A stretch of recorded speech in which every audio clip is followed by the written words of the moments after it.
আমার এখনো ইনু সাহেবের কথা মনে হয়।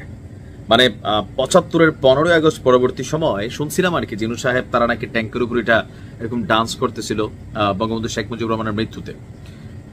তো শেখ হাসিনা যখন ইনুরে ওনারে যখন আইনা মন্ত্রী বানাই দিল, পরেরবার মন্ত্রিত্ব কেড়ে নিল, তখন আমার কাছে মনে হলো যে মানে কেমন একটা মানুষ, বাপের মৃত্যুর পর যে লোকটা সেলিব্রেশন করছে তারে এই জায়গাটা তাই না বসাই দিল। তো পরে বুঝলাম একটা গল্প শোনার পরে যে একটা বাঘেরে বান্দর বানাইয়া ধরেন খাঁচার মধ্যে পুরাইয়া আশেপাশে নাচানোর মধ্যে যে মজা, এটা আসলে যে ওই মানে ঘটনাটা ঘটায় এই মজাটা অন্য কেউ পায় না, তিনি শুধু পায় যে হ্যাঁ দেখো আজকে তুমি বাঘ কিন্তু তোমার নখ নাই, তোমার কেশর নাই, তোমার দাঁত নাই, হ্যাঁ তোমার জিব্বা কাটটা ছোট করে দেওয়া হয়েছে, বিড়ালের সাথেও পারবে না। অনেকটা এরকমই উইথ ডিউ রেসপেক্ট আমাদের বর্তমান বাংলাদেশের যিনি রাষ্ট্রপতি আছেন মাইন্ডকের চিপায় আছেন। তবে মোটামুটি ১ বছর এক ধরনের ঝামেলা থেকে বাইচে আছেন বিএনপির একটা শক্ত সাপোর্টিং এর কারণে। গেল কয়েকদিন আগেও তিনি সরকারকে নিয়ে, আওয়ামী লীগ সরকারকে নিয়ে অনেক সুন্দর করা একটা বক্তব্য দিয়েছিলেন, কিন্তু এরপরেও কোথাও না কোথাও আজকে যে ঘটনা ঘটছে যে বিদেশে, দেশে তো নাই এখন আর, বিদেশে বাংলাদেশের যত কূটনৈতিক মিশন আছে, কনসুলেট আছে, কূটনীতিকদের অফিস আছে, বাসভবন আছে, এই সকল কিছু থেকে রাষ্ট্রপতি মোহাম্মদ শাহাবুদ্দিনের ছবি সরানোর নির্দেশ দিয়েছে পররাষ্ট্র মন্ত্রণালয়। বিরাট সিদ্ধান্ত নিছে। তো ভাই এই সিদ্ধান্ত যদি নিতেন, গুনা গুনা হাতে আছে আর ৩ মাস, তো মানে এখন কেন এই সিদ্ধান্ত নেওয়া হলো? যাই হোক, দেরিতে হইলেও নিছে। আর অঞ্চল ভিত্তিক কয়েকজন রাষ্ট্রদূত হাইকমিশনারকে টেলিফোনে এই নির্দেশনার কথা জানানো হয়েছে।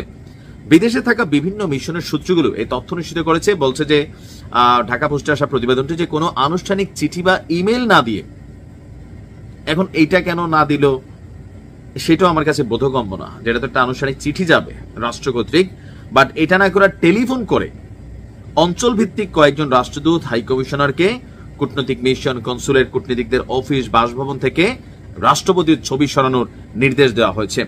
মন্ত্রণালয়ের এই নির্দেশনার তথ্য দায়িত্বপ্রাপ্ত দূতদের অন্যান্য মিশনে জানিয়ে দিতে বলা হয়েছে।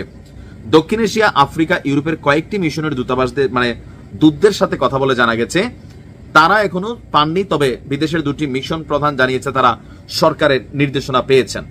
নাম না প্রকাশ করার শর্তে একজন কূটনীতিক বলছে ঢাকা থেকে কূটনৈতিক মিশন এবং যে বক্তব্যগুলো দিলাম যে তাদের ছবি সরানোর নির্দেশনা দেওয়া হয়েছে, এটি আনুষ্ঠানিক চিঠি বা ইমেইলের মাধ্যমে জানানো হয়নি। পররাষ্ট্র মন্ত্রণালয় থেকে টেলিফোনে সরকারের এই নির্দেশনার কথা কয়েকজন দূতকে জানানো হয়েছে, তারা অন্যান্য মিশনে জানাচ্ছেন। একই সঙ্গে ছবি সরানোর বিষয়টিও বাংলাদেশ থেকে তারা সরাসরি তদারকি করছেন। বলা হচ্ছে আমাদের অঞ্চলে যে রাষ্ট্রদূতকে দায়িত্ব দেওয়া হয়েছে তিনি সরাসরি আমাদের জানাননি, ওনার পক্ষে কাছাকাছি একটি মিশন থেকে একজন রাষ্ট্রদূত আমাদের এই নির্দেশনার ব্যাপারে জানিয়েছেন। ওনাটা হাস্যকর মনে হচ্ছে যে সরকার জানলে এত লুকোচুরি কাহিনী, চিঠি, ইমেল, এটাকে ডকুমেন্ট তৈরি, ভাই যখন টেলিফোনে গেছে কেউ নাম জানাচ্ছেন না, আমরা তো ধোঁয়াশা কুয়াশার মধ্যে রয়েছি। এখন এটার কি কোন রকম আইনি ব্যত্যয় ঘটে যে একজন রাষ্ট্রপতি যিনি রানিং আছেন তার ছবি সরিয়ে দেওয়ার মধ্যে দিয়ে? সম্ভবত এটার কারণে বিদেশি কূটনীতিকদের কাছে কোনো ঝামেলা কিছু তো একটা আছে, যার কারণে সরকারি লুকোচুরিটা করতেছে। তবে রাষ্ট্রপতির নখ তো বহুত আগেই তুলে ফেলা হয়েছে, তারপর ধরেন দাঁতও তুলে ফেলা হয়েছে,